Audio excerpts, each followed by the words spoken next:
Salam dostlar, bugün dostum Eminlə Salam qadan salam. basketbol oynayacağız. Uzaq məsafədən durub topu içinə atmağa çalışacağız. Hələmizin 5 haqqı olacaq. Görək nə qədər ata biləcəyik. Duzdan isə WhatsApp-a girəcək. Kontaktlara bilmədiyi nömrələr yazacaq və hansı cavab versə ondan belə quş-quş danışmağa çalışacaq. Bu nömrəyə zəng çatmır. Niyə? Telefonu yazılır ya da Hə, Emin, at görək nədən atacaqsan qardaş. Və bir haqqın getdi.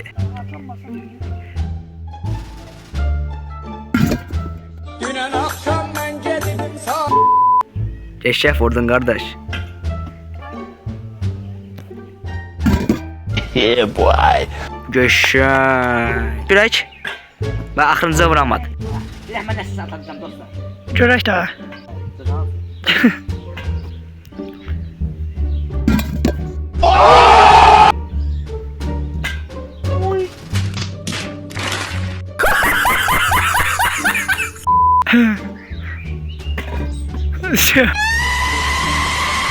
Dostlar, gördüğünüz kimi ağlıma gələn nömrələrin bir dənəsini yazıram. Əməlli yazarsan da. Adı boş ver, görək. WhatsApp'da yoxdur. Telefon yadda saxla. WhatsApp'da yoxdur. Devam et. Ha, WhatsApp yoxdur bunun. Nəysə, ikinci şansımız deneyirik.